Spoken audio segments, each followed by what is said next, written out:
ناظرین، دودھ اور کشمش ملا کر پینے کے ایسے فائدے جن سے آپ بھی فائدہ اٹھا سکتے ہیں۔ ناظرین، کشمش یوں تو بچے بڑے سب ہی کھانا پسند کرتے ہیں کیونکہ اس کا ذائقہ میٹھا ہوتا ہے، لیکن بہت کم لوگ یہ جانتے ہیں کہ اگر کشمش کو دودھ میں ڈال کر کھایا جائے تو اس کے فائدے دو بالا ہو سکتے ہیں۔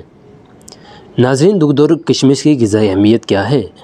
ناظرین، دودھ کے بارے میں تو سبھی جانتے ہیں کہ یہ وٹامنز اور پروٹین کا خزانہ ہے، جبکہ کشمش میں بھی manganese, vitamin B6، copper, potassium اور آئرن کے علاوہ پروٹین، کاربوہائیڈریٹس اور فائبر پایا جاتا ہے۔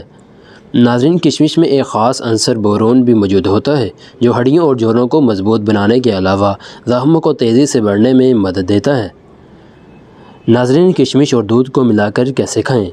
ناظرین، کشمش کو گرائنڈ کر کے گرم دودھ میں ملا کر پی سکتے ہیں، یا پھر ناشتے میں اگر کارن فلیکس کھانا پسند کرتے ہیں تو دودھ اور کارن فلیکس میں چند دانے کشمش کے ڈال کر کھانا معمول بنا لیں۔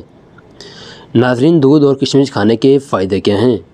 ناظرین، کشمش میں بھرپور آئرن پایا جاتا ہے جو دودھ کے ساتھ مل کر خون کی کمی دور کرتا ہے اور پیلے چہرے پر بھی سرخی دوڑنے لگتی ہے۔ اس کے علاوہ دودھ اور کشمش کا امتزاج ہڈیوں اور جوڑوں میں کیلشیم کی کمی دور کر کے انہیں مضبوط بناتا ہے۔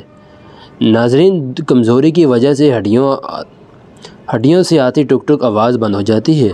ناظرین، دودھ اور کشمش میں موجود وٹامن اے اور بیٹا کیروٹین آنکھوں کے امراض میں بھی مفید ہیں اور کمزور بینائی کو تیز کرنے میں بھی مدد کرتے ہیں۔